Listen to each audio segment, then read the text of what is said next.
देख रहे हैं ईटीवी। बड़ी खबर बुलंदशहर से आ रही है, जहां किसान नेता पूनम पंडित लोगों को इंसाफ दिलाने के लिए मैदान में उतरे। बुलंदशहर जिले भर में भाजपाइयों द्वारा जमीन कब्जाने के मामले को लेकर किसान नेता पूनम पंडित ने की प्रेस वार्ता। पीड़ित किसान परिवारों को साथ लेकर न्याय दिलाने के लिए पूनम पंडित आई मीडिया के सामने। बोली, किसानों को नहीं मिला न्याय तो होगा आंदोलन। भाजपाइयों पर कई जगह किसानों की जमीन पर कब्जाने का आरोप। सिटी के बाईपास रोड पर करोड़ों रुपए की जमीन कब्जा कर प्लॉटिंग करने लगे भाजपाई। सिकंदराबाद चेयरमैन पर कई गंभीर आरोप। सरकारी जमीन पर अस्पताल बनाने का आरोप। सिकंदराबाद विधायक जिला अध्यक्ष समेत अन्य भाजपाइयों पर लगाए गंभीर आरोप। भाजपाइयों के कब्जे से लोगों में भारी रोष। भाजपा के दबंग कार्यकर्ताओं पर किसानों की जमीन समेत फैक्ट्री को कब्जाने का आरोप। बोली, पूनम पंडित सत्ता के दबाव में आकर अफसर भी नहीं दे रहे किसानों को न्याय। खसरा खतौनी में दर्ज है किसानों के नाम, इसके बाद भी नहीं मिल रहा किसानों को न्याय। कर्जा लेके पूरी जीवन की कमाई लेके जमीन खरीदी थी और आज वो पैसा देने के लिए भाजपा विधायक सिकंदराबाद बिल्कुल भी तैयार नहीं है। इस पूरी साठगांठ में नगर पालिका से एक मामला और हमारे सामने है, जो अभी हम जिक्र कर रहे थे आपसे। इनका टेंडर था नगर पालिका में और नगर पालिका के अंदर इनका जो टेंडर था उसको हटा दिया गया, इनको बताया नहीं गया। और इन्होंने क्या किया, एसडीएम और डीएम से दोनों से बातचीत करके एप्लीकेशन लगाई। जब इनकी कोई कार्रवाई नहीं हुई तो ये लोग कोर्ट गए। ये कोर्ट का फैसला है कि 21 दिन के अंदर अंदर इनको सूचना देनी होगी, लेकिन आज तक उस पर कोई सुनवाई नहीं हुई है। और नगर पालिका के जो चेयरमैन हैं वो धारा 48 ख के अंतर्गत दोषी हैं, उन पे मुकदमा होना चाहिए, जो कि लिखा है कानून में है। ये नहीं है कि आप मुंह जबानी बोल दो किसी को। ये 48 के तहत इनको जो है हटाया जा सकता है। जो वहां पर बैठे हुए प्रशासनिक अधिकारी हैं कोई कार्रवाई नहीं कर रहे हैं, ना उनको हटा रहे हैं। ये मैं नहीं कहती, ये लॉ कहता है। ये आप देख सकते हैं, मैंने इसको हाईलाइट किया हुआ है। इस लॉ के अंतर्गत पहली बात तो उनको एनओसी किसने दी? जब वो 2017 में भू माफिया थे, किसने अधिकार दिया? ये कोर्ट का नियम है कि आप एनओसी नहीं दे सकते अगर आप भूमाफिया हैं। उसी क्षेत्र से जिला पंचायत आप नगर पालिका के चेयरमैन बन करके बैठे हैं, बिना एनओसी के आपने चुनाव लड़ा कैसे? लड़ा तो फिर आपने एफिडेविट कैसे दिया? तो यहाँ पर साठगांठ ईओ की भी बहुत ज्यादा है, जिसमें वहां के दुकानदार सभी बहुत पीड़ित हैं। ठीक। दूसरी बात, ये जो फैक्ट्री का मामला विधायक जी का चला आ रहा है, इतने सारे रिकॉर्डिंग है, मैं आपको पेश करना चाहूंगी। जो हमारे पास 150 से ज्यादा रिकॉर्डिंग है, जिसको ये कहते हैं कि ये विधायक की नहीं है। अगर ये विधायक की रिकॉर्डिंग नहीं है तो आपने क्यों नहीं जांच की मांग की?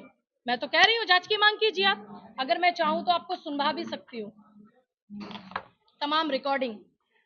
आप एक रिकॉर्डिंग बड़ी वायरल भी हो रही है, बड़ी शेयर लोगों ने की है, आप वो कई बार चला भी चुके हैं। मैं इस बात के लिए आपका बहुत धन्यवाद करती हूँ। और यहाँ पर जो मीडिया के बंधु हैं, जब भी कोई मामला सामने आता है तो उनको रोकने की कोशिश की जाती है।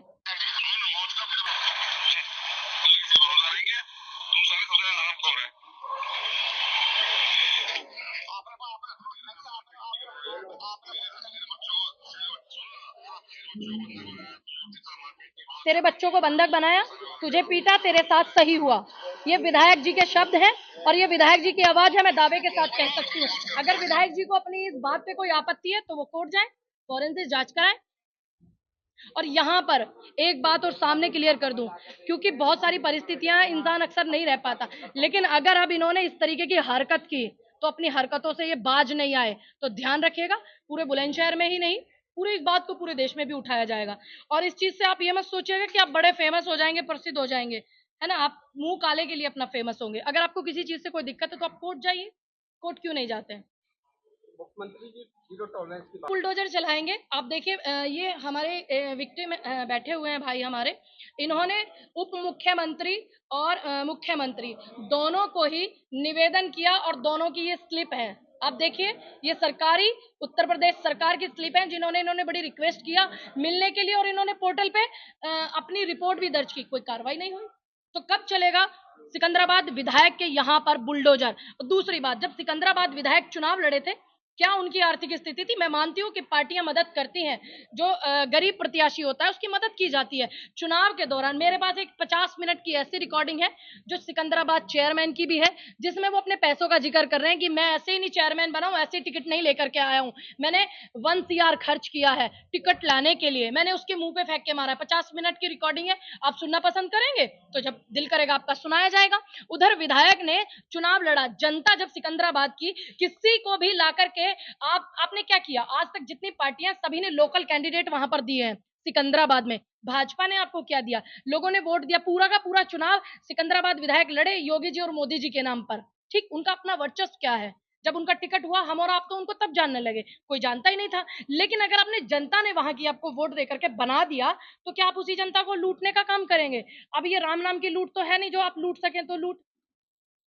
ऐसे में क्या डिमांड करेंगे आप? मैं यही डिमांड करूंगी कि सिकंदराबाद विधायक जो हैं और नगर पालिका के जो चेयरमैन हैं उनकी सदस्यता रद्द हो, और जो यहाँ के जिलाध्यक्ष से पीड़ित हैं हमारे लोग, उन पर कानूनी कार्रवाई होनी चाहिए। मैं सिकंदराबाद चेयरमैन, जो कि एक कानून के तहत आता है, अधिनियम 48 ख के तहत, कि आप बिना, आपको एनओसी मिली कैसे जब आप भू माफिया हैं उसी नगर पालिका के अंदर, तो आप पे कानूनी कार्रवाई बनती है, आप पे मुकदमा बनता है। तो इनकी सदस्यता रद्द हो, और इन दोनों के घर, इनके हॉस्पिटलों पे, देखिए हॉस्पिटल एक ऐसा मंदिर है जहां पर गरीबों की मदद होती है, लेकिन इन्होंने क्या किया? आपदाओं में अफसर खोजने का काम किया।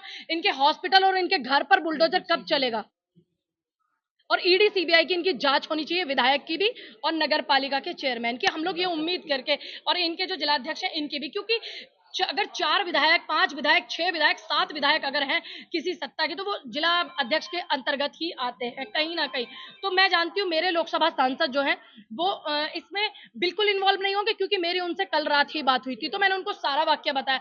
तो उन्होंने बोला कि बेटा, मैं इतने सालों से नोएडा में आकर के बसा हूं, मैं किसी गलत व्यक्ति का साथ नहीं दूंगा, सीधे तौर पर उन्होंने बोला है। आपका अगला अगर वो उनका साथ देते तो फिर हम उनके लिए भी बैठे हुए हैं।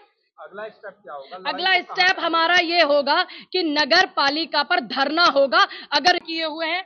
पहली बात तो मैं आपको ये बता दूं कि जो सिकंदराबाद चेयरमैन है, 2001 से लेकर के उन्होंने 2 में अपना नाम चढ़वाया हुआ, जहां उनका हॉस्पिटल अभी मौजूद है, लेकिन 2002 में नाम चढ़वाया, 24 तक उनका कोई नाम, कोई डिटेल, कोई पेपर नहीं है। और जैसे ही वो चेयरमैन बने, 20 तारीख 1 महीना 2024 को उन्होंने अपना नाम चढ़ा लिया ना, आज तक कोई टैक्स दिया, क्योंकि वो जमीन जो है नगर पालिका की है। और नगर पालिका में उन्होंने एक चीज और हमसे छुपाने का काम किया। जिस चीज को उन्होंने छुपाया वो ये है, जब वो चुनाव लड़ रहे थे तो उन्होंने अपने चुनाव लड़ते समय में एक शपथनामा हम लोग देते हैं, आपको भी पता है, मैं चुनाव लड़ी, जब मैंने भी दिया है, तो उसमें ये 2017 में नगर पालिका ने इनको भू माफिया घोषित किया था।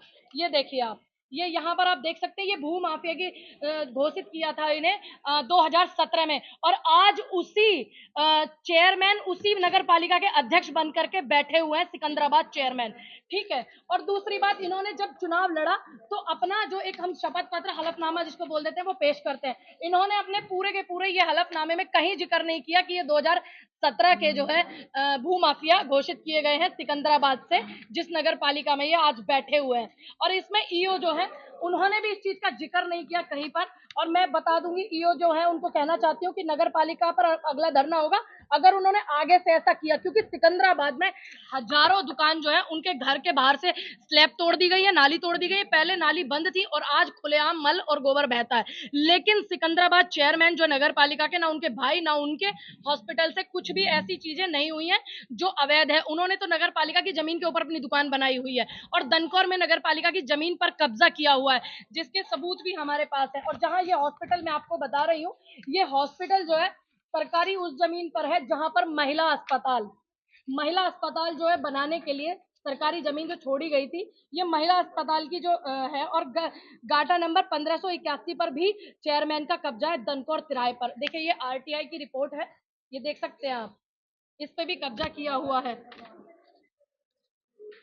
और ये महिला अस्पताल, ये रद्द कॉन्फ्रेंस है। इसका उद्देश्य सीधा सीधा है कि जो भू माफिया जिला बुलंदशहर के अंदर बैठे हुए हैं, ये तमाम वो लोग हैं जो किसी ना किसी भू माफिया से पीड़ित हैं, इनकी जमीन को कब्जा करने के लिए जो बैठे हुए हैं, ये उनके विरुद्ध एक शंखनाद आप कह सकते हैं जिला बुलंदशहर के अंदर, इसलिए ये प्रेस कॉन्फ्रेंस रखी गई है।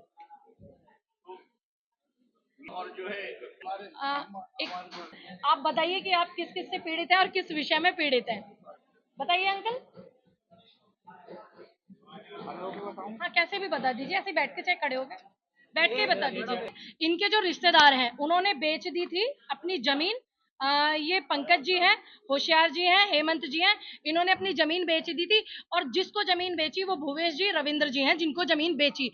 लेकिन उन लोगों ने जमीन बेची थी, इन्होंने नहीं बेची। इन्होंने अंकल आप पूरा क्या नाम लिखते हैं अपना? मेरा नाम नरेश चंद्र। नरेश चंद्र जी।